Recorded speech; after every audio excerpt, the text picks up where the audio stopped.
Badannya sehat, hatinya sehat, pikirannya sehat, kantongnya sehat.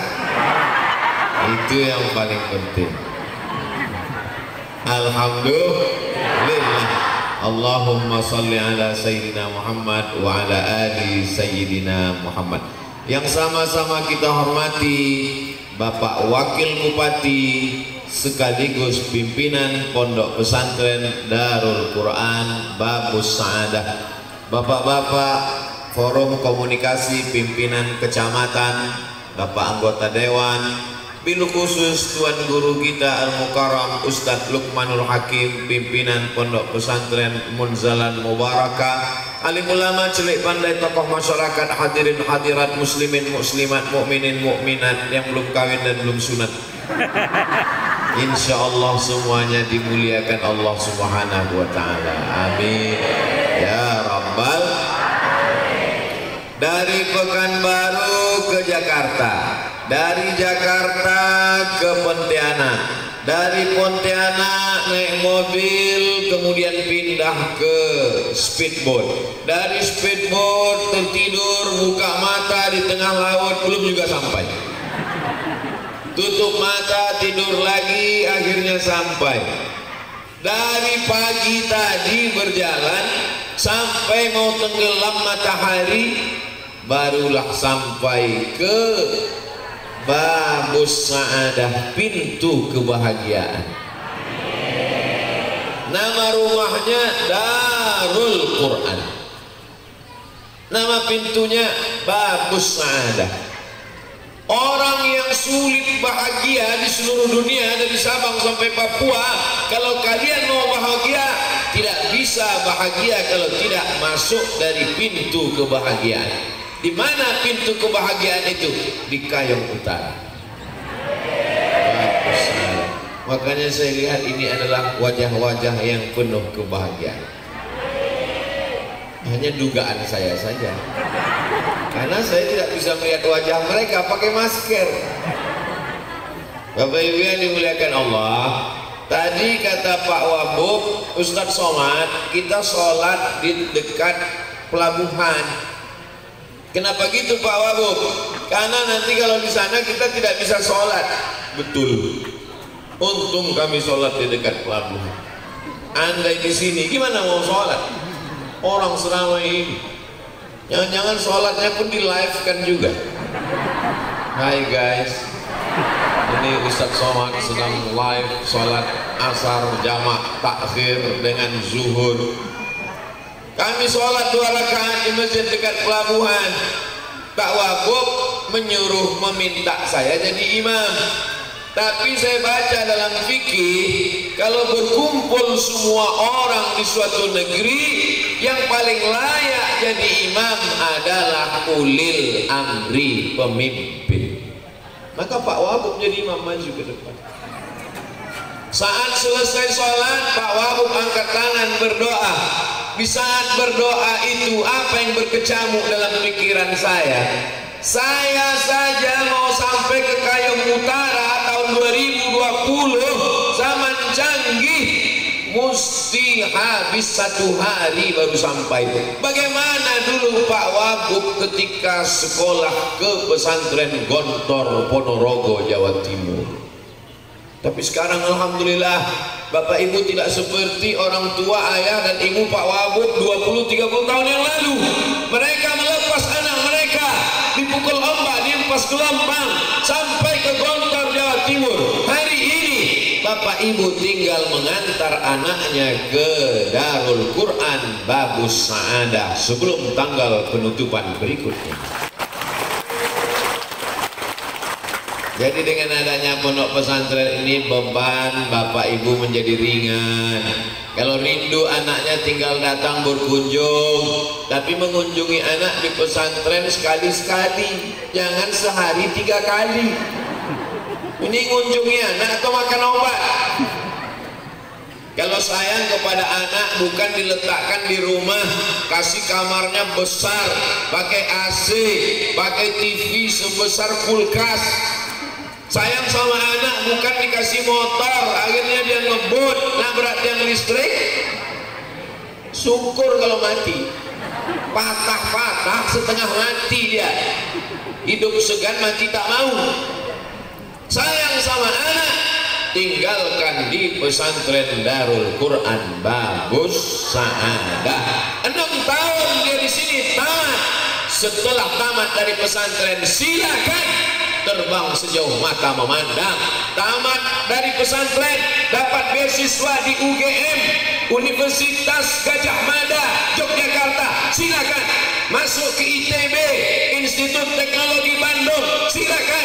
Pulang ke Kayong Utara, jadi bupati, jadi gubernur Kalimantan Barat, jadi anggota DPRD, menjadi apapun yang dia mau. Merekalah yang akan membangun Kayong Utara 20-30 tahun yang akan datang. Betul? Pernahkah dulu terpikir di hati pikiran ayah dan ibu Pak Wabub bahwa anaknya akan jadi wakil bupati, anaknya akan jadi anggota dewan, anaknya akan menjadi orang nomor 2 di kabupaten ini? Mereka hanya ikhlas menyekolahkan anaknya sekolah agama. Setelah pulang, terserah kepada Allah Subhanahu wa taala. Doa ibu, doa bapak, masukkan anak ke pesantren, kasih makan halal. Kalau mau Kayong Utara ini tetap baik, baldatun thayyibatun wa rabbun ghafur, sampai hari kiamat, solusi terakhir adalah memasukkan anak ke pesantren. Ini kita ikut protokol kesehatan. Mesti tidak boleh rapat-rapat, harus berjarak, harus pakai masker. Ternyata kata COVID-nya bingung sekarang. Melihat yang di luar dengan yang dalam. Makanya yang live, yang ambil foto yang di dalam aja, supaya nanti kalau fotonya di-share. Abdul Somad waktu ceramah di pesantren Darul Quran Babus Sa'adah di Kayong Utara, ikut protokol kesehatan. Nih fotonya ikut. Terus ini yang di luar kok nggak ikut? COVID-nya nggak di luar, dia di dalam aja. Insya Allah semuanya sehat, amin. Ustadz, kiai, guru, Kiai Haji Imam Zarkashi, Kiai Haji Abdullah Syukri Zarkashi sudah meninggal dunia. Tapi pahala dari Pak Wabub jadi wakil bupati, jadi imam sholat asar jamak takhir zuhur tadi, dari beliau berdoa tadi mengalir sampai ke Ustadz guru Kiai di pesantren Gontor dulu. Apa maksud ucapan Ustadz ini? Bahwa menjadi ustadz, apalah enaknya jadi ustadz ini? Tak ada.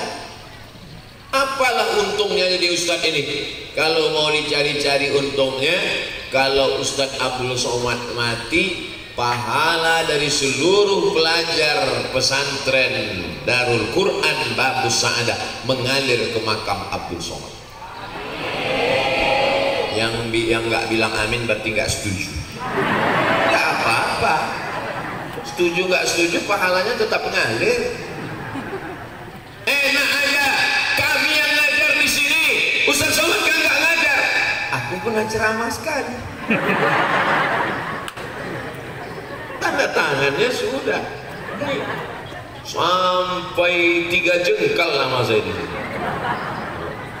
Datuk Guru, Tuan Guru Datuk Seri Ulama Setia Negara Profesor Kiai Haji Abdul Somad, LC Diplom Etudes Superior Approfondi Doctor of Philosophy. Tapi ujung dari segala ujung, puncaknya adalah almarhum. Mereka akan melahirkan anak-anak penghafal Quran. Mereka akan menjadi anggota Dewan, DPRD, DPR RI, DPD, Bupati, Gubernur, Wali Kota, Camat, RT, RW, Kades, Kadus.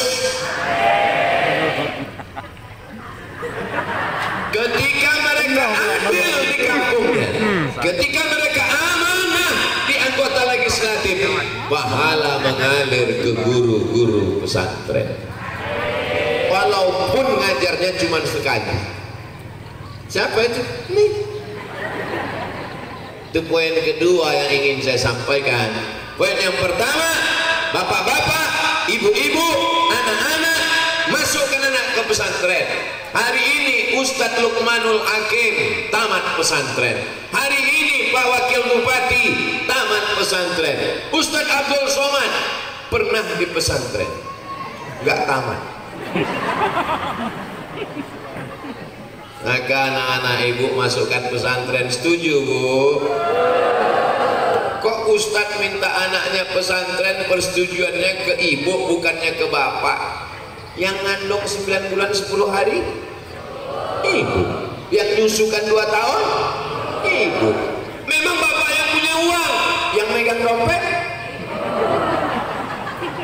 Kalau sudah ibunya setuju, insya Allah anaknya jadi masuk pesantren. Betul? Berapa banyak bapak yang ingin anaknya di pesantren tapi ibu nggak setuju, jadi atau nggak jadi? Nggak jadi. Bu, anak kita masuk pesantren. Enggak, kata si ibu. Tolonglah anak kita pesantren. Saya nggak setuju. Yang mengandung saya. Kamu kalau anak mau masuk pesantren, kandung sendiri.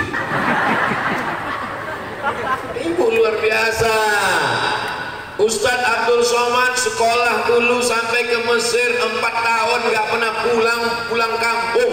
4 tahun Bu, 1 bulan 30 hari, 1 tahun 12 bulan 360 hari kali 4 tahun nggak pernah ketemu.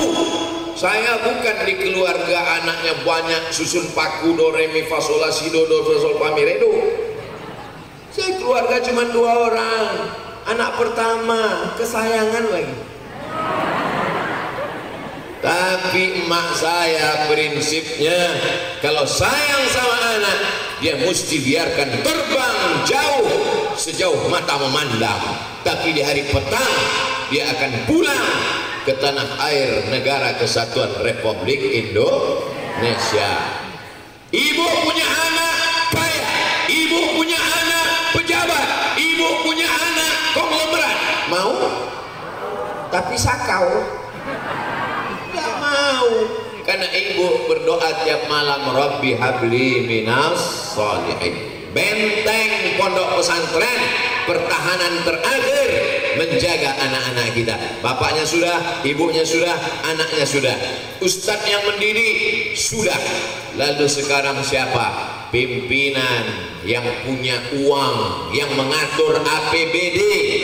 Selama ini kalau saya ceramah, yang saya hormati pimpinan pondok pesantren, yang saya hormati Bapak Bupati, Wakil Bupati atau yang mewakili. Tapi di Kayong Utara unik, Wakil Bupati sekaligus pimpinan pondok pesantren. Inilah yang sempurna. Fid dunya hasanah wa fil akhirati hasanah juga, bukan Fatimah.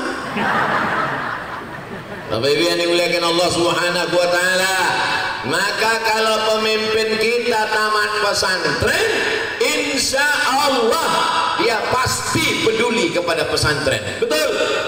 Karena dia dulu tinggal di asrama, karena dia dulu makannya di pesantren, karena dia dulu belajarnya di pesantren, tahu bagaimana kehidupan di pesantren, ngerti bagaimana seluk-beluk di pesantren. Hanya orang pesantren sajalah yang mengerti tentang apa yang terjadi dalam pesantren. Betul? Ya nggak setuju, bilang aja enggak. Saya nggak peduli, saya tetap ceramah. Bapak Ibu yang dimuliakan Allah Subhanahu wa taala, Bapak, Ibu, anak sudah, Ustadz, Kiai, guru sudah, pimpinan daerah sudah.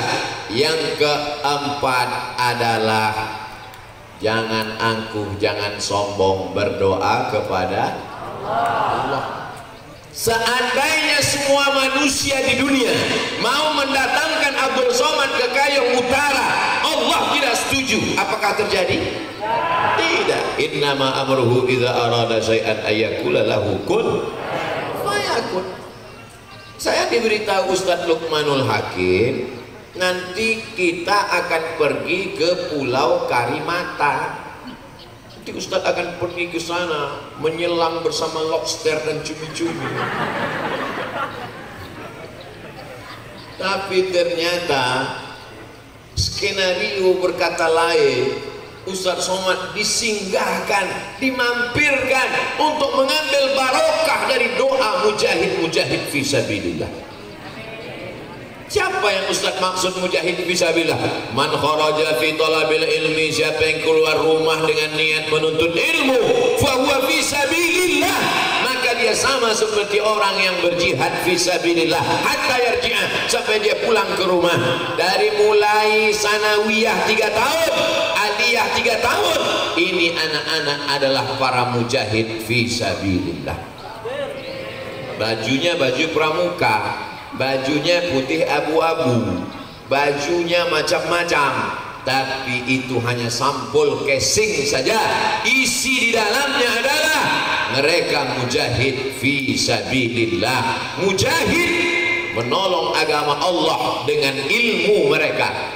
Abdul Somad paling 2020, 2030, 2040, ya diperkirakan 2040 sebagian bapak ibu ini udah meninggal.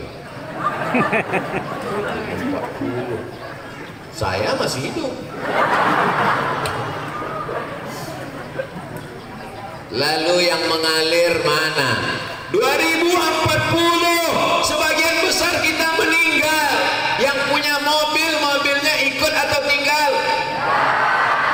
Tuh ngaku.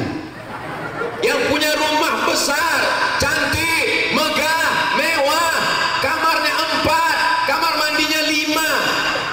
Loh, kok 5? Di luar 1. Rumahnya ikut atau tinggal? Tinggal. Lalu yang ikut mana? Nih doa mereka di tengah malam, bangun dia. Rabbil firli wali walidayya warhamhuma kama rabbayani shaghira. Kenapa dia berdoa? Karena dia diajarkan di pesantren Darul Quran. Malam-malam dia ulang hafalannya. Mereka hafal Quran 30 juz. Satu hari dia ulang 2 juz. Satu bulan dia khatam 2 kali. Satu tahun dia khatam 24 kali. Sementara tetangga di sebelah anaknya cuman kirim yasin, itu pun yasinnya gak bersuara.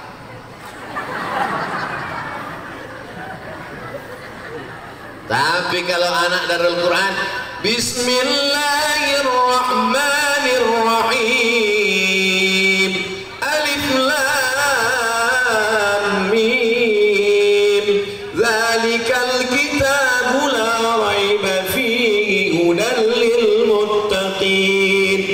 Jam 2 malam terdengar suara bacaan Quran, sayup-sayup terdengar dari kamar anak pesantren Darul Quran Babus Sa'adah. Begitu pintu kamar dibuka, dilihat, rupanya TV belum mati. Bapak Ibu yang dimuliakan Allah Subhanahu wa taala, ya Allah, jadikanlah anak-anak kami penghafal Quran. Allahumma arhamna bil Quran waj'alhu lana imaman wa nuran wa hudan wa rahmah. Allahumma dhakkirna minhu ma nasina wa 'allimna minhu warzuqna tilawatahu ana al-laili wa atrafan nahar waj'alhu lana hujjatan ya rabbal alamin.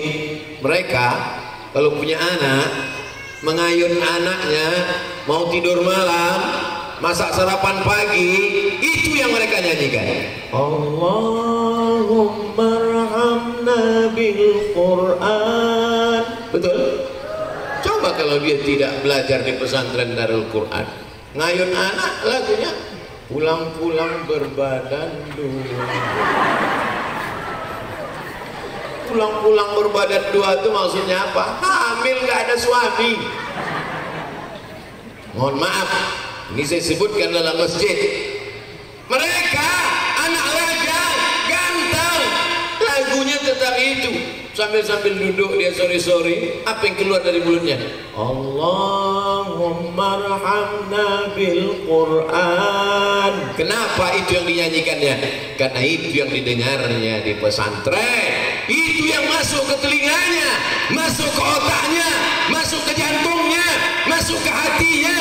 Mati pun dia tetap membawa Al-Quran. Mana ada orang mati bawa Quran, Pak Ustadz? Qurannya di kepalanya, Beb. Quran itu di kepalanya, bukan dia mati meluk Quran. Quran di kepalanya 30 juz, sehingga sebelum tidur malam kalau dia pejamkan mata, apa yang terbayang di kepalanya? Al-Fatihah, Al-Baqarah, Ali Imran, An-Nisa, Al-Maidah sampai ke An-Nas. Beda sama orang nggak hafal Quran.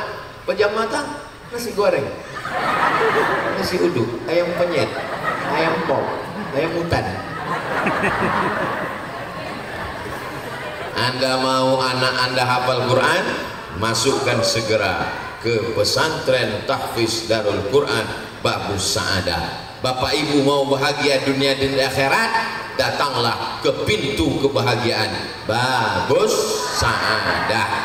Beras yang Bapak Ibu berikan ke pasukan amal soleh, itulah beras yang akan dibawa mati menghadap Allah Subhanahu wa Ta'ala. Betul?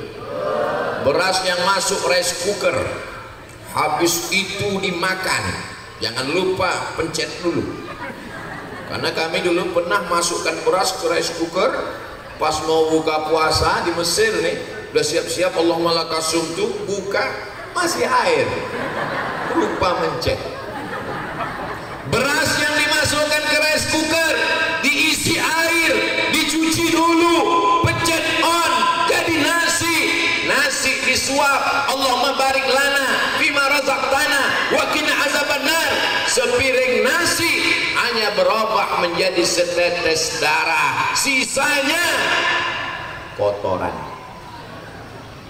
Kalau kotoran kambing, kotoran ayam berubah menjadi pupuk kandang, disiramkan ke pohon cabai, cabainya menjadi hijau merah, merekah, menyala, pedas, menggelegar, meletup, sambal bom atom. Tapi kalau kotoran manusia disiramkan ke cabai, layu, kuning, mati kontan. Beras yang Anda masukkan ke plastik, ke kardus, ke tong yang dibawa oleh pasukan amal soleh. Pasukan amal soleh tidak pernah memotong beras, Bapak Ibu. Pasukan amal soleh tidak pernah digaji, tidak pernah dikasih duit. Mereka adalah pasukan amal soleh fisabilillah, hanya mencari ridho Allah Subhanahu wa Ta'ala. Maka berilah beras satu hari 1000. Satu hari hanya 1000, Bu. 1000, Pak. Satu bulan 25.000. Karena tanggal merah nggak dihitung.